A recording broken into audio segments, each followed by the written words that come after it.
So let's talk about addiction. I mean, what is it, really? For so long, we've been stuck in this back and forth, right? And that debate, it's shaped everything. How we treat people, the laws we make, even how we look at the people we love, or how we see ourselves. You know the two big camps. On one side, you've got people saying it's a moral failing, just a string of bad choices. And then on the other side, it's framed as a brain disease, like a switch in your head is just broken. And look, both of those ideas are everywhere, in our culture, in our clinics, everywhere. But what if both of them are missing something huge, a key piece of the puzzle? Yeah, what if it's not either of those things? What if by focusing so much on the what, the behaviors we can see, we've completely missed the why? Well, there's another way to look at this, a third model that completely changes the game. And it forces us to look much, much deeper. Okay, so this is the heart of what's called the addiction as disassociation model. And the idea here is pretty radical. It says addiction isn't really about chasing a high or running from your responsibilities. No, it's an unconscious biological drive, a drive to survive, a feeling inside that's just too much to handle. And where does that feeling come from? It starts with trauma. So, to really get why this new perspective is such a big deal, we gotta first break down why the old ways of thinking just don't quite cut it.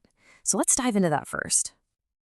So you've got the moral failing idea, which, just blames the person. Then you've got the brain disease model, which points a finger at a broken brain. But you see what they both have in common? They're laser focused on the symptoms. They're great at describing what addiction looks like on the outside, but they totally miss the bigger question: why? Why is this happening in the first place? I mean, just identifying symptoms, that's like describing the smoke in detail without ever looking for the fire. And it leaves us with all the really important questions hanging in the air, right? Like, where did this even start? How does it work? And the biggest one of all, why? That's the exact gap this addiction as dissociation model is trying to fill.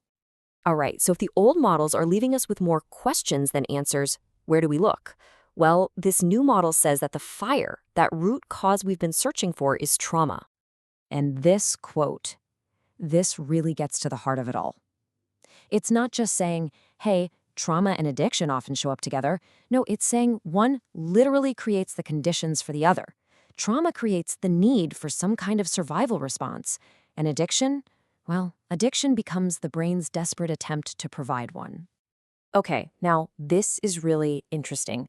This model actually expands how we even define trauma. Of course, it includes the things we normally think of, abuse, combat, things like that. But it also says the act of using a substance can itself be a trauma. Think about it from your body's perspective. Biologically, taking in a toxin is a potentially life-threatening event. Your body is wired to see that as a threat, and so it creates something called an addiction memory, which works almost exactly like a traumatic memory. So the very thing you're using to cope becomes another trauma to cope with. So how do we get from trauma to addiction? What's the bridge? Well, to get that, we have to talk about another key concept, and we have to completely reframe it. The word is dissociation. And the key here is to stop thinking of it as a disorder and start seeing it for what it is, a survival tool. Seriously, dissociation isn't some kind of flaw in the system. It's actually a brilliant, built-in survival mechanism we all have. When something is just too much, too overwhelming to deal with, the mind and body just create some distance. It's a way to protect you. It's totally natural, it's essential, and it's designed for one single purpose: to help you survive. Just think about what it does for you. When you're in that state, you can kind of step back and assess a threat from a distance. You conserve precious energy, you create a bit of breathing room, that mental space you need to even begin to heal. Every single one of those functions is about one thing: getting you through a moment that feels impossible. It's like the mind's ultimate emergency escape hatch. Okay, let's recap. We've got trauma as the root cause. We've got dissociation as the mind's powerful survival tool. Now, let's put those two pieces together and see how they create what this model calls the trauma bond of addiction. So it all starts with a traumatic memory that hasn't been processed, that hasn't been healed. And this isn't just a bad memory you think about. No, it's something that lives in your body. It's like this raw electrical charge that's constantly screaming danger to your entire nervous system. And when those internal alarm bells are ringing off the hook, what does the body do? It does exactly what it's designed to do for survival.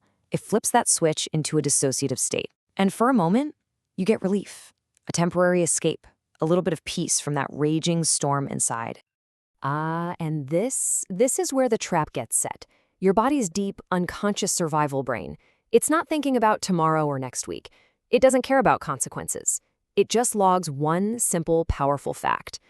That state right there, that's where I found relief. And boom, an unconscious memory is created that links that feeling with safety. So the cycle just repeats itself. The internal pain comes back, and the unconscious mind automatically goes hunting for the only solution it knows. And over time, a really powerful bond gets formed. But here's the kicker. The bond isn't to the drug or the behavior. It's to the state of dissociation itself. And this, right here, is the absolute key. According to this model, addiction isn't about being attached to a substance. It's about being trauma bonded to the survival process that the trauma kicked into gear in the first place. You're not chasing the substance, you're chasing the state. So all of this leads us to a totally new way of defining addiction. It takes us way beyond just looking at the symptoms and gets right to the very core of what's actually going on. Let's just put it side by side. The old models, they really only answer what addiction is. You know, the behaviors, the fallout.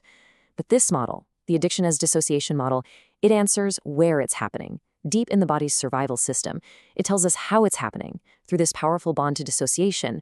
And most importantly, it tells us why it's happening, as a totally unconscious attempt to survive trauma.